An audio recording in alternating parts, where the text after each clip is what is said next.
முதல் வாசகம். நீங்கள் தேடுகின்ற தலைவர் திடீரென தம் கோவிலுக்கு வருவார்.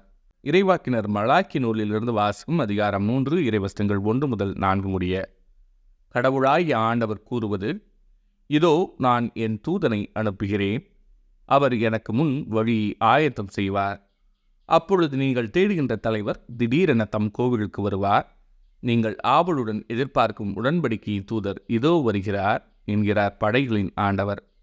ஆனால் அவர் வரும் நாளை தாங்கக்கூடியவர் யார்? அவர் தோன்றும்போது நிற்க வல்லவர் யார்? அவர் புடமிடுகிறவரின் நெருப்பைப் போலும் சலவை தொழிலாளியின் சவர்க்காரத்தைப் போலும் இருப்பார். அவர் புடமிடுபவர் போலும் வெள்ளியை தூய்மையாக்குபவர் போலும் அமர்ந்திருப்பார். லேவியின் புதல்வரை தூய்மையாக்கி பொன் வெள்ளியைப் போல் அவர்களை புடமிடுவார். அவர்களும் ஆண்டவருக்கு ஏற்புடைய காணிக்கை கொண்டு வருவார்கள். அப்போது பண்டை காலத்தில் முன்னை ஆண்டுகளில் இருந்தது போல் யூதாவின் காணிக்கையும் எருசலேமின் காணிக்கையும் ஆண்டவருக்கு உகந்தவனவாயிருக்கும். இது ஆண்டவரின் அருள்வாக்கு. இறைவா, உமக்கு நன்றி. பதிலுரை பாடல். படைகளின் ஆண்டவர் இவர், இவரே மாட்சிமிகு மன்னர். வாயில்களே, உங்கள் நிலைகளை உயர்த்துங்கள், தொன்மைமிகு கதவுகளே உயர்ந்து நில்லுங்கள். மாட்சிமிகு மன்னர் உள்ளே நுழையட்டும்.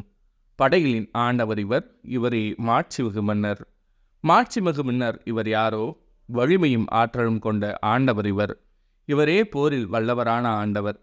படைகளின் ஆண்டவர் இவர், இவரே மாட்சிமிகு மன்னர். வாயில்களே, உங்கள் நிலைகளை உயர்த்துங்கள், தொன்மைமிகு கதவுகளை உயர்ந்து நில்லுங்கள்.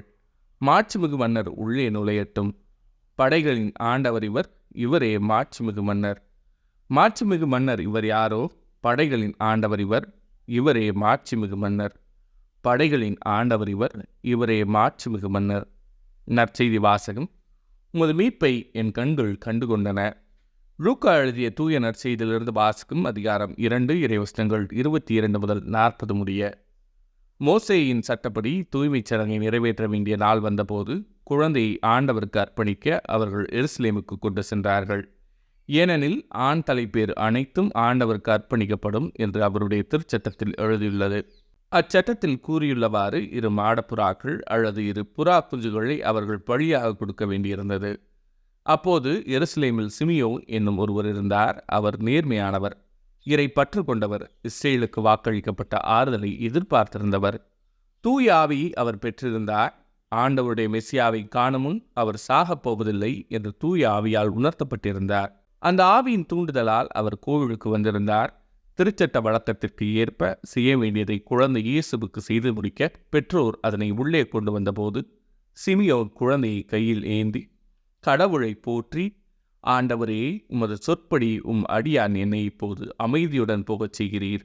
ஏனெனில் மக்கள் அனைவரும் காணுமாறு நீர் ஏற்பாடு செய்துள்ள உமது மீட்பை என் கண்கள் கண்டுகொண்டன. இம்மீட்பே பிற இனத்தாருக்கு வழிபாடு அருளும் மொழி. இதுவே மக்களாகிய இஸ்ரேலுக்கு பெருமை என்றார். குழந்தையை குறித்து கூறியவை பற்றி அதன் தாயும் தந்தையும் வியப்புற்றனர். சிமியோன் அவர்களுக்கு ஆசி கூறி அதன் தாயாகிய மரியாவை நோக்கி, இதோ இக்குழந்தை இஸ்ரேல் மக்களுள் பலரின் வீழ்ச்சிக்கும் எழுச்சிக்கும் காரணமாக இருக்கும், எதிர்க்கப்படும் அடையாளமாகவும் இருக்கும். இவ்வாறு பலருடைய மறைவான எண்ணங்கள் வெளிப்படும். உமது உள்ளத்தையும் ஒரு வாள் ஊடுருவி பாயும் என்றார். ஆசேர் குலத்தைச் சேர்ந்த பானுவேலின் மகளாகிய அன்னா என்னும் இறைவாக்கினர் ஒருவர் இருந்தார்.